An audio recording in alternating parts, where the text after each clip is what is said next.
Kabayan, ang pag-uusapan naman natin ngayon, paano mo mamamaximize ang income mo sa Global? Ang unang tanong ko sa iyo ngayon, meron ka bang 8 kakilala na gusto mong tulungan sa Global? Kung ang sagot mo ay yes, tuturuan kita kung paano mo gagawin ng tama ang negosyo. Halimbawa, may 8 kang kakilala. Natural, pag ikaw nag-join sa Global, eto ka, yung gagawin mong left and right group mo, malamang yung 4 sa left mo ilalagay. Tama ba ako, kabayan? At malamang, yung 4, ilalagay mo sa right group mo. Tama ba, kabayan?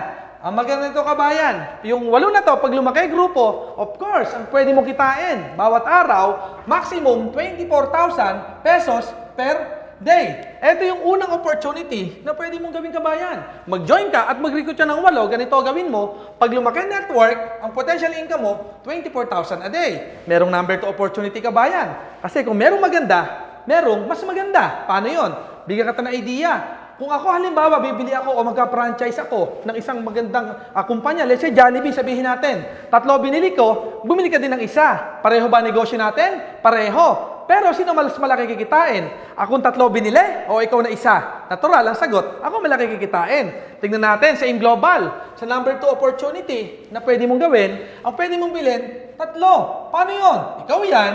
Ang una mong imbitahin, sarili mo. Kasi bakit? Sa negosyo na to, sa experience ko, mas madaling imbitahin ang sarili. Paano? Halimbawa, ako, Andy, mag-join ka sa left, mag-join ka sa right. Alam ka naman tumanggi ko, sarili ko yun. Pag tumanggi ka, may problema ka. Natural, ang gagawin mo, mag-join ka dyan.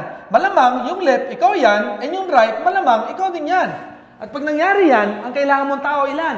8 din naman ang kailangan mong tao. Ang advantage lang nito, kapag multiple accounts ka, yung left and right mo, i-assume mo, 3 accounts ka, yung left and right ng number 2 account mo, natural, ang lalagay mo dyan, yung 4 kanina. Ihiwalay mo lang yan, 2 sa left and 2 sa right. Ano ang maganda dito? Of course, magkakaroon ng pairing yan. At pag nag-maximum, mayroon 24,000 a day din na pwedeng kitain si number 2. Si number 3, ganun din. Yung 4, malamang ilagay mo sa left yung 2, and yung 2, pwede mo ilagay sa right. Eto maganda rito, na-maximize mo ba yung income mo? Of course. Kasi same number of people yan. Pareho lang ginawa mo. Same effort. Ano kagandahan? Pag lumaki grupo ng 8, ang pwedeng kumita, 24,000, 24,000, 24,000. Na-imagine mo ba? 3 account mo? Kung magkano potential income mo?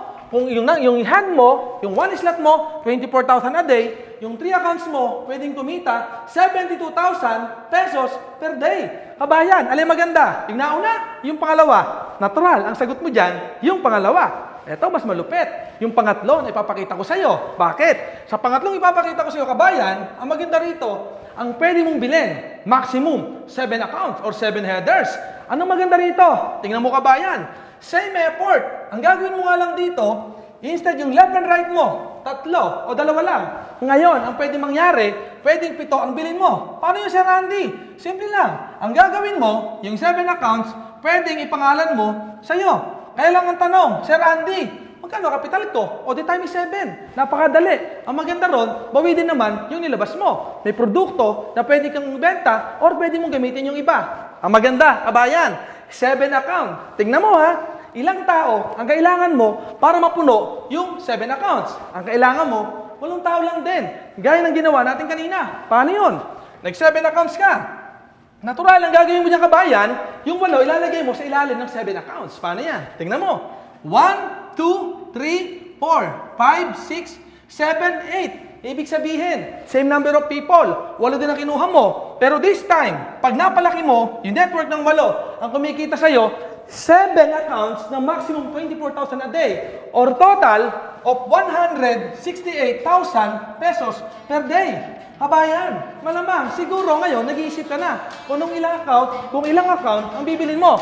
1, 3, or 7. Kabayan, para sa akin, kung gagawin mo rin lang yung negosyo, para sa akin, doon ko na sa pinakamaganda. Bakit? Minsan mo lang gagawin and lifetime mo ng pakikinabangan. Kabayan, I hope naintindihan mo yung liwanag ko. Maraming salamat sa pakikinig. Hanggang sa muli. God bless.